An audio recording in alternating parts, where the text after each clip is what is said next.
વિદ્યાર્થી મિત્રો નમસ્કાર। ધોરણ 9ના વિદ્યાર્થીઓ 18-10 થી બોર્ડના પ્રથમ પરીક્ષા શરૂ થઈ રહી છે। આ વખતે બોર્ડ દ્વારા તમને પેપર આપવાના છે, બરાબર છે? એટલે બોર્ડમાંથી તમને કેવી રીતે પેપર આવશે, શું અભ્યાસક્રમ રહેશે, એની વિગતવાર ચર્ચા આજે આપણે કરવાની છે અને પ્રશ્નપત્રનું સોલ્યુશન પણ કરવાનું છે।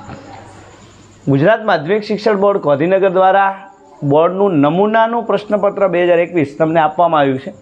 હવે આમાં શું પૂછાવાનું છે તો બોર્ડે છેલ્લે ચોખવટ કરી દીધી છે કે પ્રકરણ નંબર 1, પ્રકરણ નંબર 2 સંખ્યાઓ, વાસ્તવિક સંખ્યાઓ, ચેપ્ટર નંબર 2 કયું છે ખબર છે ને? બહુપદીઓ।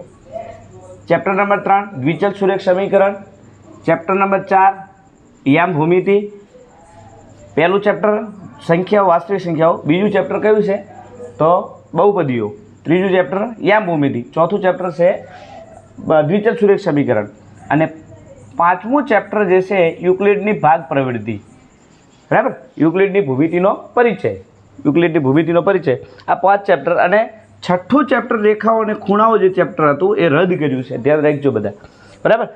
આ પેપરમાં તમારે છઠ્ઠા પેપરનું વર્ણન આવશે, બાકી તમારે પ્રથમ પરીક્ષામાં છઠ્ઠું ચેપ્ટર જે છે રેખાઓ અને ખૂણાઓ એ રદ કર્યું છે અને છેલ્લું ચેપ્ટર જે 15મું ચેપ્ટર છે સંભાવના, એ સંભાવના ચેપ્ટર તમારે આવવાનું છે।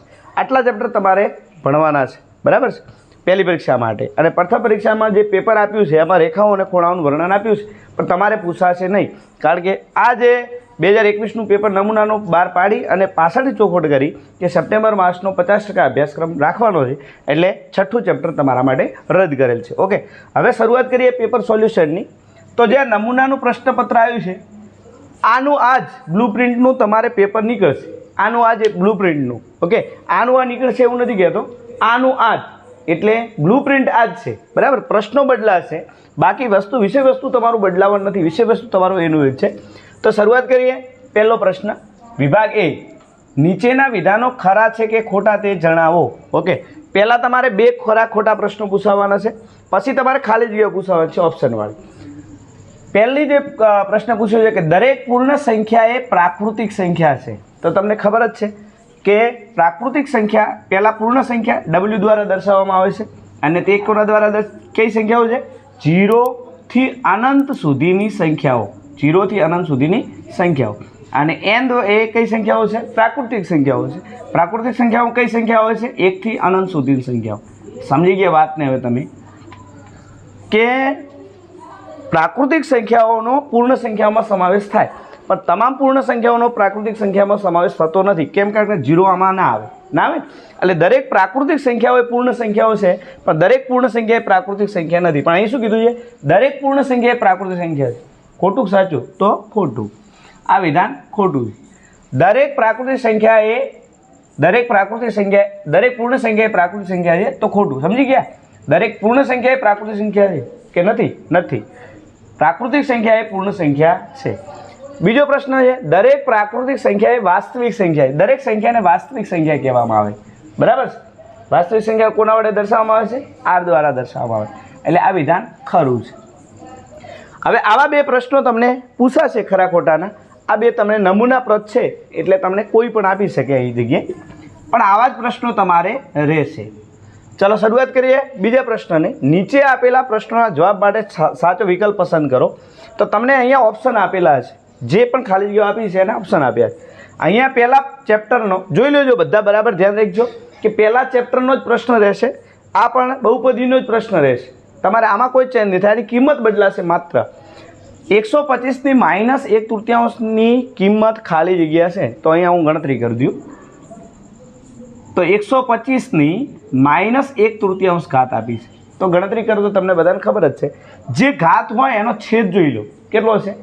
છેદ 3, તો 125ના એવા ભાગ પાડો કે એને 3 ઘાત થાય, તો 5 નો ઘન 125 અને -1/3 ઘાત થઈ ગઈ। 5 નો ઘન શું થશે? 125 ને -1/3 ઘાતના 1/3 ઘાત।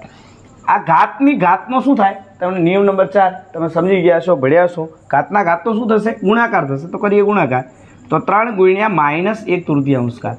હાલો 3 ગુણાકારમાં 3 ભાગાકારમાં કટ થયા, શું વધે? 5 ની -1 ઘાત। હવે તમને આ પણ નિયમ ખબર છે કે કોઈ પણની -1 ઘાત હોય તો પ્લસ ઘાત કરવી હોય તો એને શું કરવા પડે? છેદમાં લઈ જવા પડે. અને કોના છેદમાં લઈ જાઓ? 1ના છેદમાં. તો 1ની 5 ઘાત એટલે 5ની કઈ ઘાત થઈ ગઈ? પ્લસ ઘાત થઈ ગઈ. જવાબ તમને મળી ગયો 1/5. તમે જોઈ લો ઓપ્શનમાં, તો ઓપ્શન નંબર બી 1/5. ઓકે. બીજો પ્રશ્ન, આવા સરળ દાખલા તમે પહેલા ચેપ્ટરમાંથી પૂછાય છે. હવે બીજો પ્રશ્ન છે તમારો. બીજો પ્રશ્ન શું છે? જો પી વાય બરાબર, અહીંયા પી વાય, પી એટલે બહુપદી. કયા ચલમાં બહુપદી છે? વાય ચલમાં બહુપદી. y² - y + 4, તો P2 બરાબર G ખાલી જગ્યા. સમજી લ્યો, અહીંયા વાય ચલમાં બહુપદી છે, વાય ચલની કિંમત આપણને 2 આપી છે, તો ગણતરી કરી લઈએ.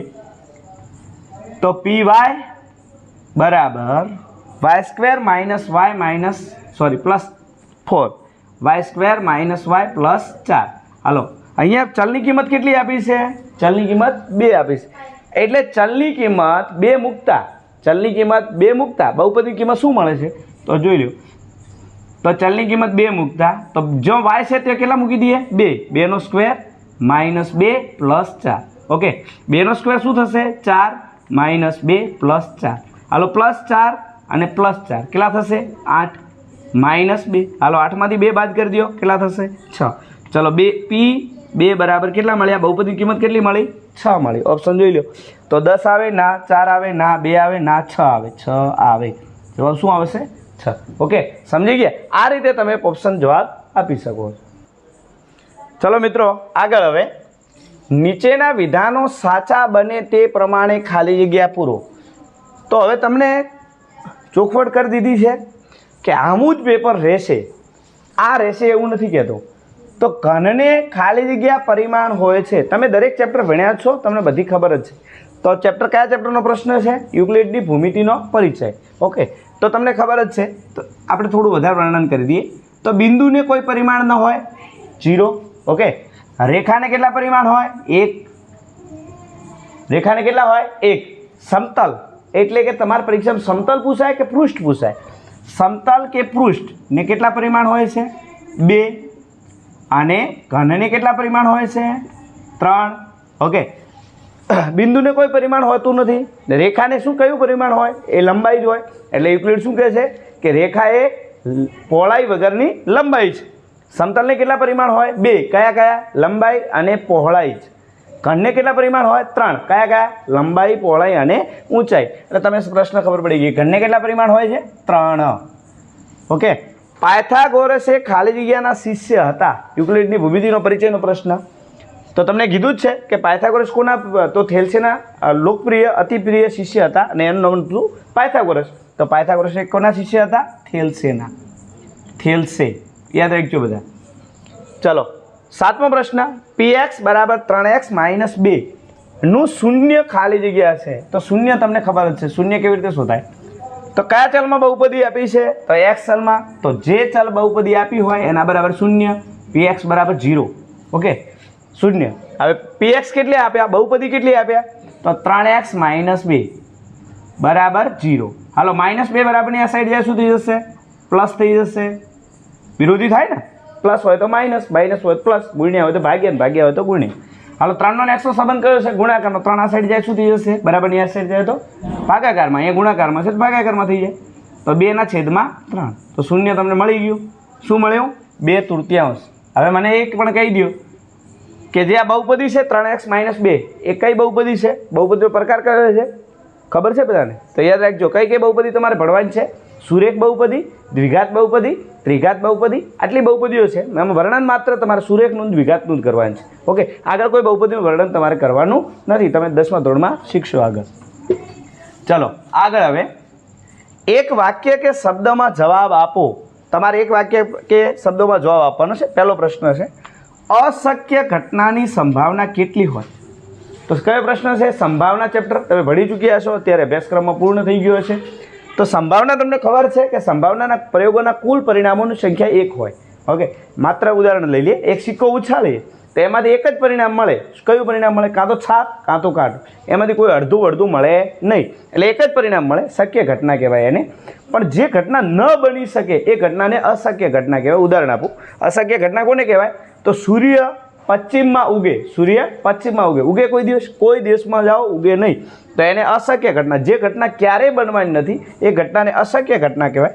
ને અશક્ય ઘટના હંમેશા 0 હોય. તો સમજી ગયા, શક્ય ઘટના કેટલી હશે? 1. અશક્ય ઘટના હંમેશા કેટલી હશે? 0. બે ભિન્ન સમતલીય રેખા પરસ્પર છેદતી ન હોય તેમના વિશે શું કહી શકાય? તો બે રેખાઓ જ્યારે સમતલમાં આવેલી હોય ત્યારે એના બે જ પરિણામ મળે. તમને બધાને ખબર જ છે, કાં તો શું હોય? બે સમાંતર હોય, કાં તો બે સમાંતર હોય, કાં તો બે છેદતી હોય. ત્રીજું પરિણામ કોઈ હોઈ શકે ના. તો કાં તો બે સમાંતર હોય, કાં તો બે છેદતી હોય. બંને છેદે તો કોઈ એક જ બિંદુએ છેદે, અને બે સમાંતર હોય તો ક્યારેય છેદે નહીં. તો તમને ખબર પડી ગઈ, બે ભિન્ન સમતલીય રેખા પરસ્પર છેદતી ન હોય તો તેમના વિશે શું કહી શકાય? તો તે રેખા સમાંતર હશે. સમજી ગયા? ચલો, 3 ભિન્ન અસમરેખ બિંદુઓમાંથી. હવે આ પ્રશ્ન રેખાઓ અને ખૂણાઓનો છે, બરાબર છે? એ ચેપ્ટર તમારા પ્રથમ પરીક્ષામાં નથી, યાદ રાખજો. આની જગ્યાએ કોઈ બીજો પ્રશ્ન હોય છે, બરાબર? આ ચેપ્ટર હમણાં પાછળથી જ રદ કર્યું, હજી 2 દિવસ થયા GR બન્યા, એટલે આ ચેપ્ટર રદ કરેલ છે રેખાઓ અને ખૂણાઓનું. પણ આપણે સમજી લઈએ આ પ્રશ્ન. 3 ભિન્ન અસમરેખ બિંદુઓ. પેલી અસમરેખ કોને કહેવાય? તો જે બિંદુઓ એક જ રેખા પર ના આવેલા હોય તેવા બિંદુઓને કયા બિંદુઓ કહેવાય? અસમરેખ બિંદુઓ. એક રેખામાં ના આવેલા હોય. કેટલા બિંદુઓ છે? 3. આ 3 બિંદુઓ અસમરેખ માની લો. હોય, ચાલો A, B અને C આ 3 એક જ રેખા પર છે? ના, 2 બિંદુઓ એક રેખા પર છે. જોઈ લો, અહીંયા 3 નો ઉલ્લેખ કર્યો છે, તો આ 2 એક રેખા પર છે, આ 2 એક રેખા પર છે. 2 સમરેખ છે પણ 3 અસમરેખ છે. સમજી ગયા વાતને?